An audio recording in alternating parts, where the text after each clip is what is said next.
E o Liberdade de Opinião vai agora a Brasília para a participação do jornalista Alexandre Garcia. Alexandre, boa segunda-feira, boa semana para todos nós, hein? Bom dia, boa semana para todo mundo. Um abraço. Alexandre, o Facebook decidiu suspender, aqui no Brasil e fora do país também, 12 perfis ligados ao presidente Jair Bolsonaro, apoiadores do presidente Jair Bolsonaro na rede social, após decisão do ministro Alexandre de Moraes, do Supremo, intimar o presidente da empresa no Brasil. Ele aplicou uma multa e intimou o presidente do Facebook no Brasil. Esse bloqueio está relacionado àquele inquérito que ele, Alexandre de Moraes, toca, o inquérito das fake news, que apura supostas notícias falsas, ofensas, ameaças contra autoridades, entre elas os ministros do Supremo. O ministro Alexandre de Moraes justificou essa medida dizendo que há necessidade de, abre aspas, interromper discursos criminosos de ódio.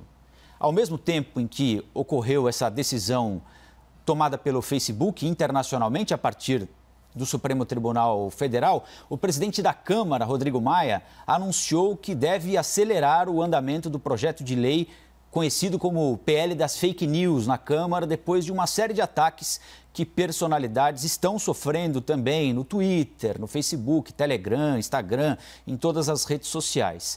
Alexandre, eu queria saber qual é a sua avaliação sobre até que ponto a gente sabe onde uma pessoa está simplesmente manifestando um pensamento democrático, que por mais que ofenda alguém é algo válido, e até que ponto esse indivíduo está cometendo algum crime que deve ser repreendido por um tribunal como o Supremo, que deve ser alvo de um projeto de lei pensado por deputados e senadores?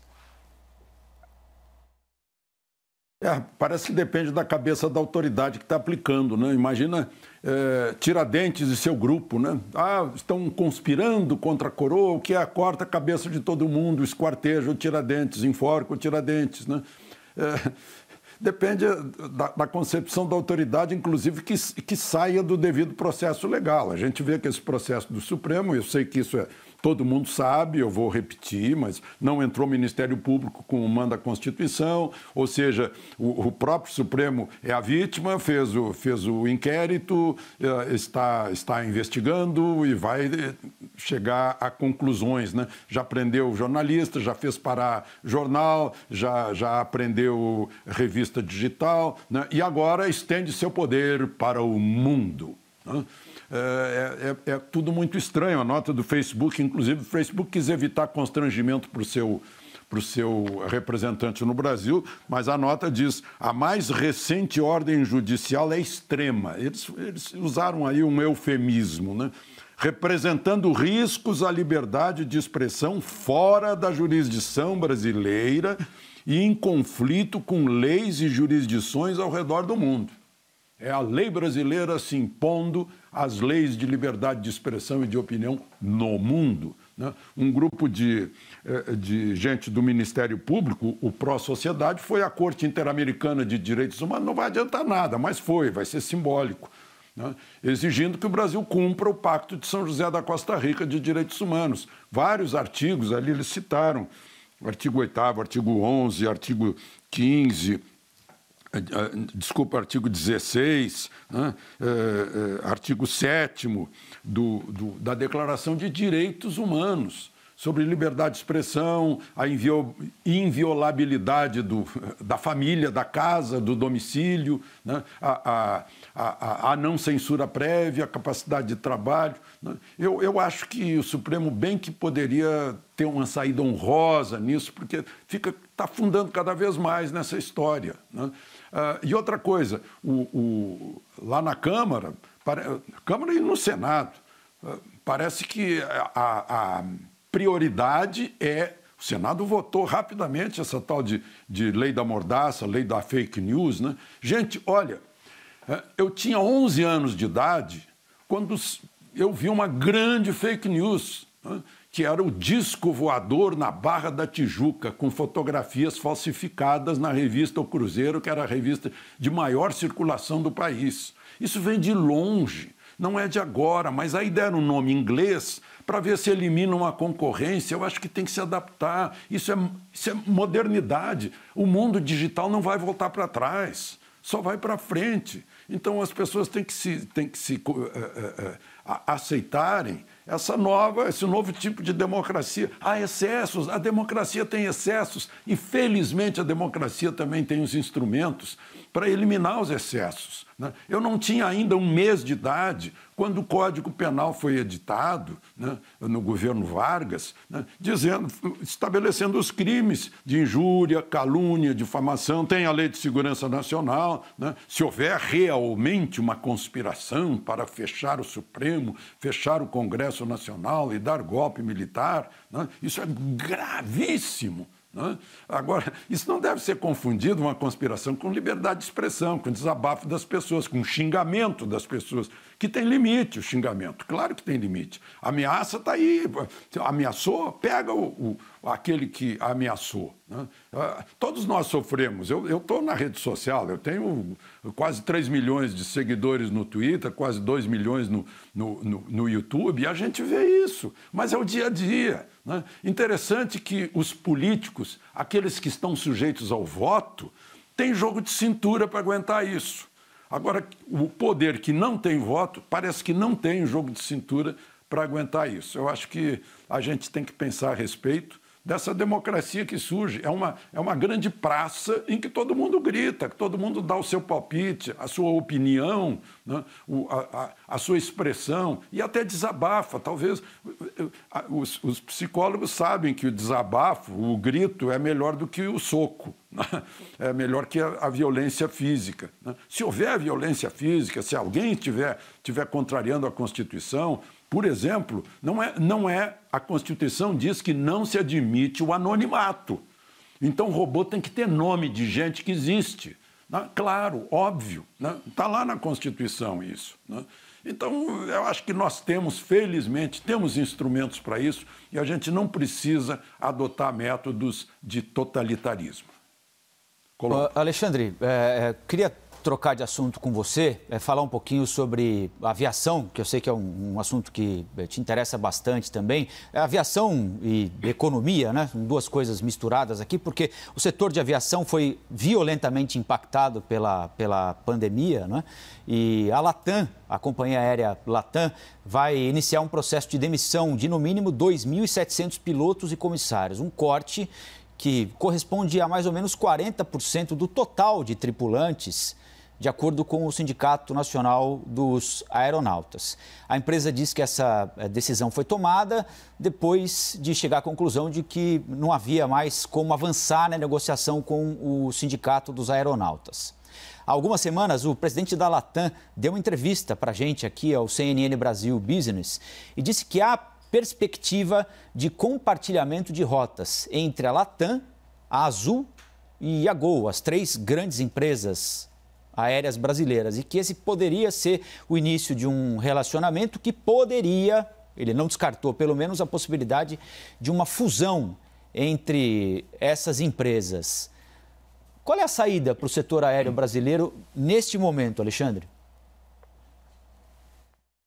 Olha, eu vejo com preocupação, né? Primeira preocupação com o pessoal de bordo, né? E o pessoal de terra também dessas companhias aéreas. Eu tenho grandes amigos dentro dessas companhias aéreas e eles me contam as histórias, são histórias preocupantes, né? Tem mais, tem jovens grandes aviadores, né? Que largaram uma carreira para pegar outra, uma carreira de estabilidade. Por exemplo, gente que sai da Força Aérea Brasileira e vai trabalhar na Gol, na TAM, na Azul, né, como piloto, né, pela vontade de voar mais, né, porque aí voam todos os dias. Né, e de repente, ficam na mão. Né. Eu sei que há vagas no mundo inteiro, mas o mundo inteiro parou. Né? Houve época em que, se aqui tivesse nas vacas magras, a pessoa ia para o Oriente Médio, ia ser piloto no Oriente Médio brasileiro. O brasileiro é muito versátil, né? Ia trabalhar na Ásia. Né? Mas hoje parece que o mundo todo está relativamente atingido, uns mais, outros menos. Né? A China está reabrindo aí os jogos, Campeonato Mundial de Jogos Eletrônicos no estádio de Pudong, em Xangai.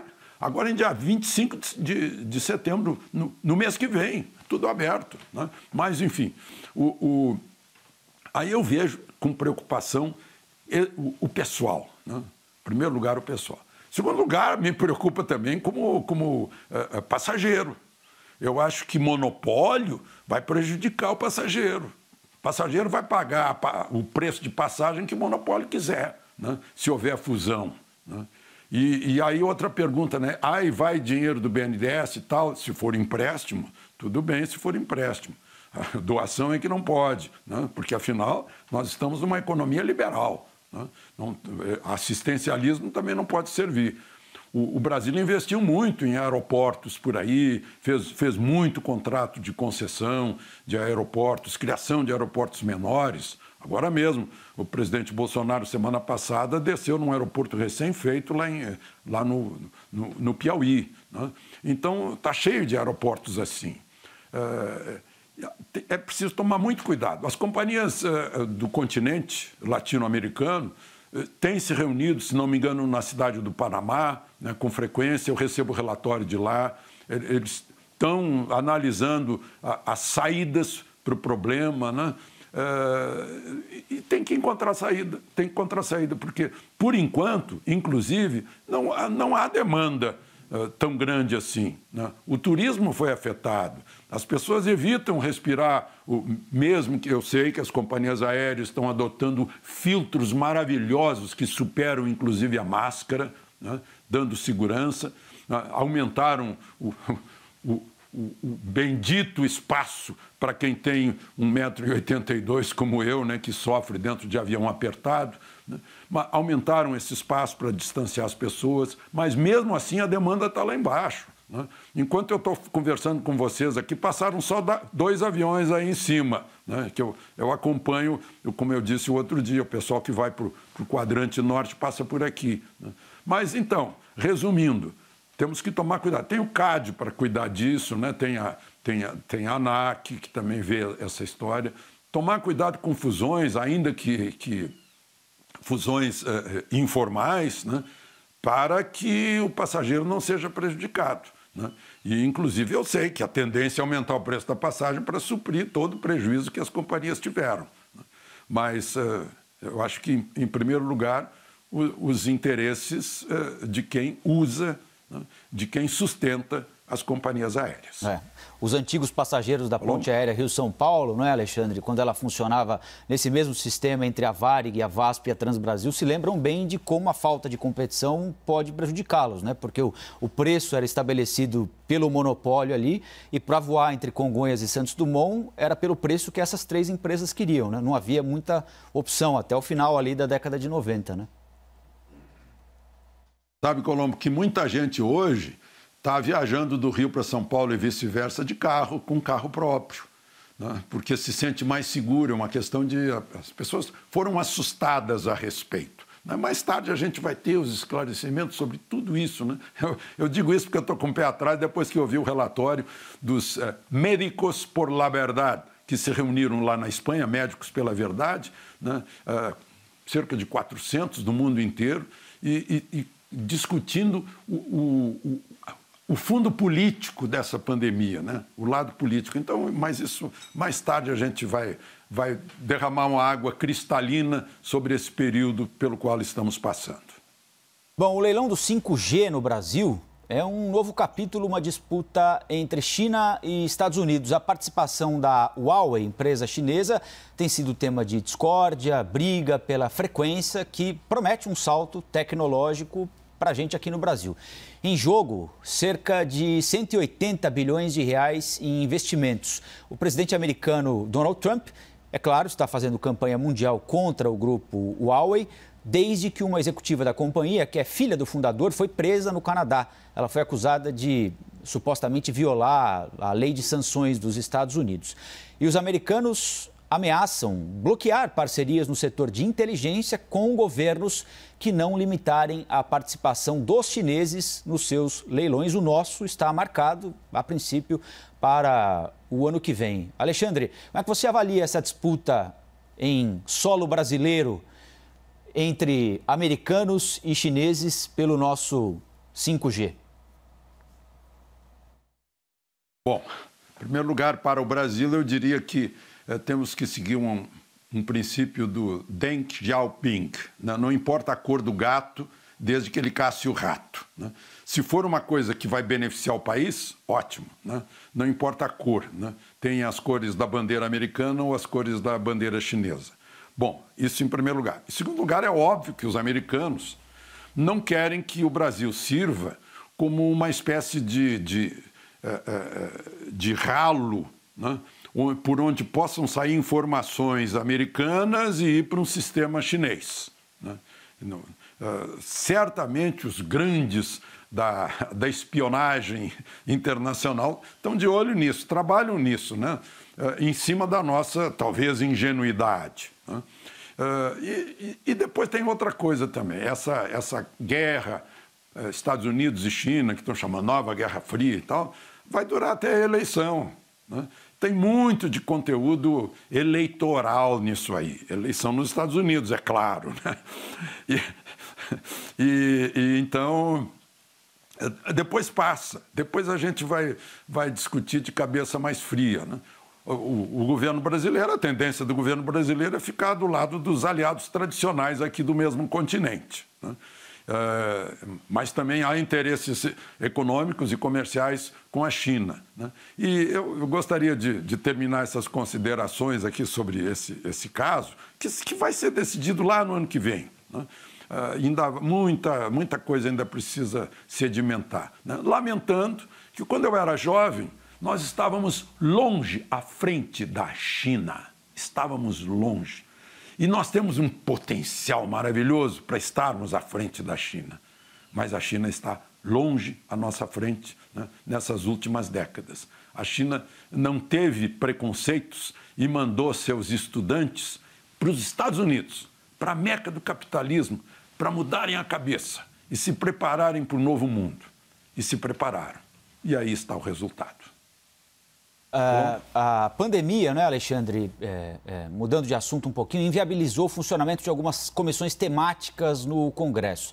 Sendo assim, os presidentes da Câmara e do Senado, Rodrigo Maia e Davi Alcolumbre, estão concentrando em tese uma condição inédita de poder desde que assumiram o comando das casas. Há 4 meses, cabe a eles, quase que exclusivamente, decidir as matérias que são votadas ou não. Segundo dados que nós colhemos do Congresso, na Câmara são mais de 19 mil projetos parados. Desses, mais de 1.000 prontos para votação.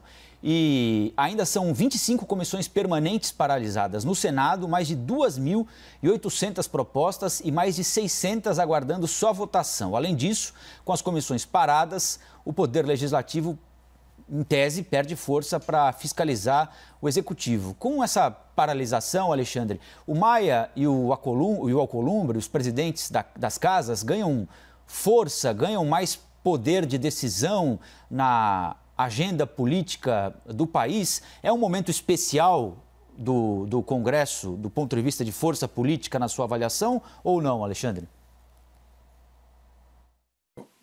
Colombo, deixa eu juntar algumas coisas sobre as quais nós já conversamos aqui. Em primeiro lugar, rede social. Graças a esse novo mundo digital, estão funcionando a Câmara, o Senado, né, e o Supremo e a Justiça. Graças a isso. Não fosse isso, não estariam nem funcionando. Então, a gente não tem que se queixar de rede social. Número 2, né? Essas coisas funcionam não à distância, não remotamente, muito melhor, né? Numa comissão, por exemplo, é ali olho no olho, pertinho. Estão discutindo no calor das discussões dentro das comissões. E aí isso não está existindo. O sujeito está em casa discutindo, à distância, comissão parada, né? Plenário também, né? Outro dia o pessoal ficou votando até às 3 da manhã, teve gente que estava dentro do plenário acompanhando, né? Ministro Tarcísio estava lá para acompanhar uma medida provisória que dizia respeito à extensão de ferrovias no Brasil, né? Que são as artérias de aço desse país, as grandes artérias de aço que ficaram faltando por décadas, né? Então tem coisas que é lá no plenário mesmo. É no calor do plenário, naquele aparte que o sujeito pede, né, com energia, né, é na tribuna do discurso que faz as pessoas pararem muitas vezes, né, hoje bem mais raros, né?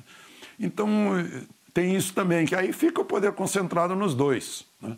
Aí os dois, um lá no Senado manda, aí outro assunto que a gente já falou, manda tocar o projeto das fake news, e lá na Câmara também, né? Enquanto o Supremo está tratando do mesmo assunto. Gente, qual é o problema do Brasil? É a fake news, é?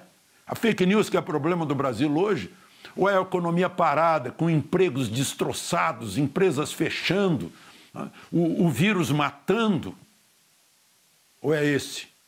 São esses os reais problemas do país, né?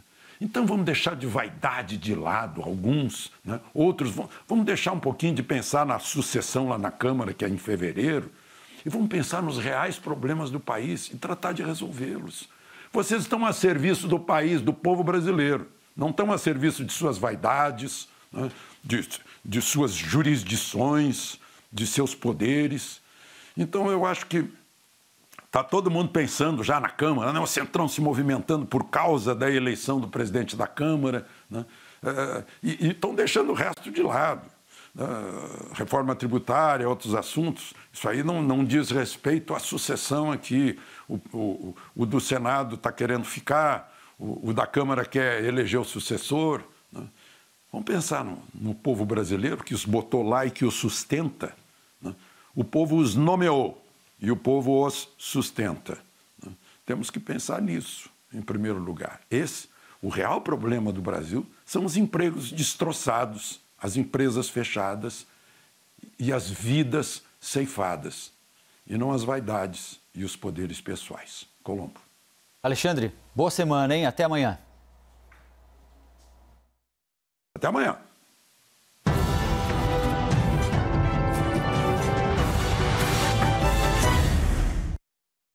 As opiniões emitidas pelos comentaristas do quadro não refletem necessariamente a posição da CNN.